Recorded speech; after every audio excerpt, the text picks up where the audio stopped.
Chapter 76. It was after midnight when Susan dropped the boys off at the McKees. Dabney talked up a storm about what a great time he had. No one could get a word in edgewise for the first 10 minutes of the ride home. He even admitted he had never went to a carnival before. The rides were sweet. Jeremy said if he liked that one, he would love the Brooklyn Fair. It was in August. They had a lot of cool stuff, and live bands, too. Dabney thought that was a fantastic idea. He asked if he could go.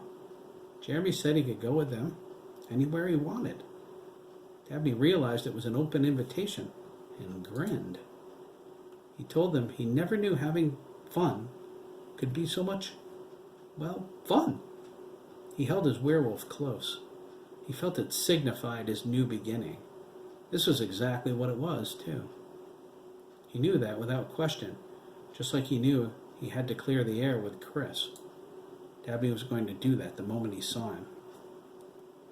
They said hello to Thomas and Virginia, who waited up for them. Virginia was nervous the second she left the carnival because of Dan.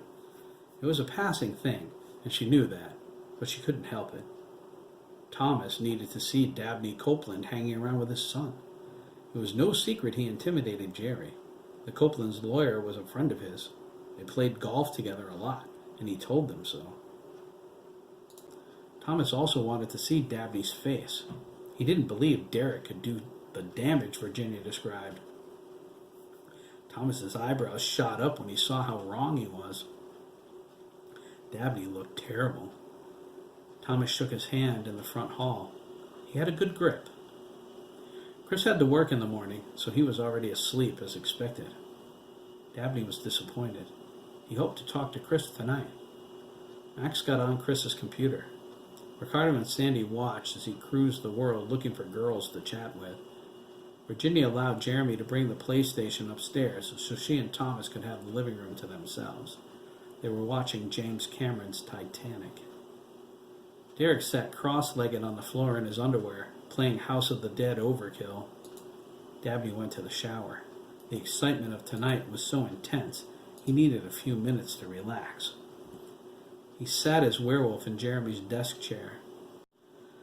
Craig was lying on the bed next to Jeremy, brooding that Derek was in puberty already, and yet he was younger. It didn't seem fair, although his orange pubic hair made Craig snicker. Carrot top is carrot crotch, too? That's hilarious. But seriously, it's so unfair. Am I going to be a little kid forever? Derek's a year younger than me. Big deal, Jeremy's voice said, appearing inside Craig's head. Craig jumped. He stared at Jeremy, wide-eyed. He heard his friend talking, but his lips didn't move. Then he heard, "Haven't I said puberty isn't all it's cracked up to be? Besides the zits and the itchy pubes, there's that voice-cracking crap. It's more annoying than anything else.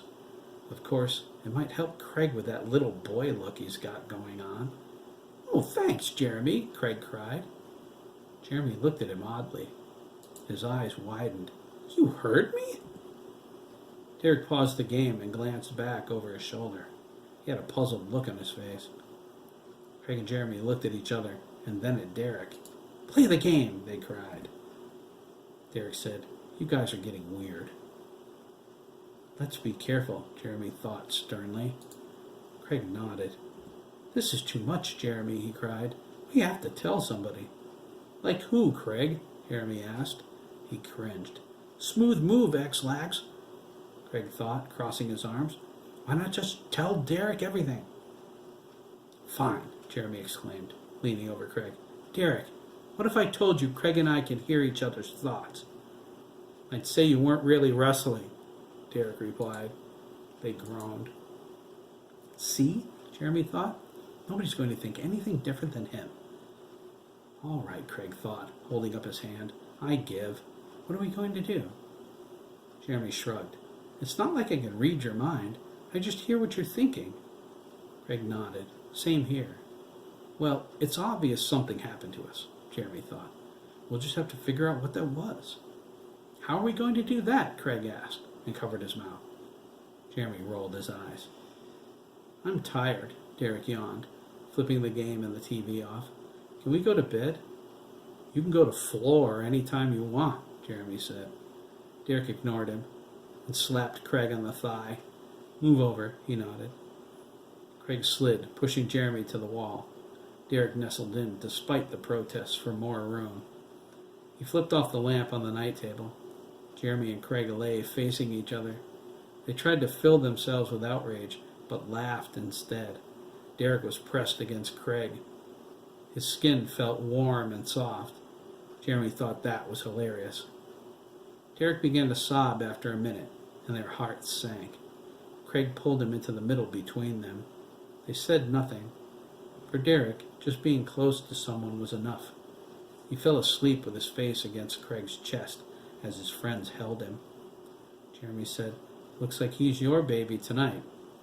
Craig pursed his lips. Dabney came back from his shower wrapped in a towel. He sat on the edge of the bed and looked at the other boys. He shook his head. "What?" Jeremy asked. Dabney replied, "I was just thinking how crowded the bed's going to be." He dropped his towel and put his underwear on. He squeezed in between Jeremy and the wall. Jeremy looked at him like he was crazy.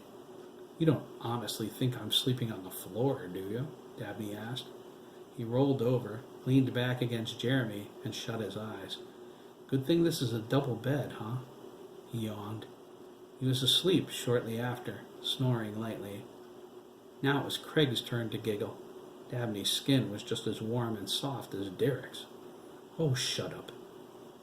Jeremy and Craig lay there for a while before they drifted off. Their thoughts reached out and entwined as they got closer to sleep. Their minds flowed like mercury, merging. They let it happen. They weren't afraid. They were together, as if they were meant to be that way. Thinking words became unnecessary. They had hundreds of conversations in the space of a few minutes. They shared everything, their secrets, their dreams, hopes, and their fears, the good and the bad. They hid nothing. They were more than friends now. They were each other. They would never be lonely again. They matched like puzzle pieces, each filling the missing spaces in the other. They slept apart in body, but in mind they were one person. Jeremy lived Craig's life from the beginning, every harsh word, every beating. Craig's agony and despair became one with him forever. Craig did the same. Opposed to Jeremy's sorrow, Craig knew only anger. He saw in Jeremy what his life should have been. He felt Jeremy's love.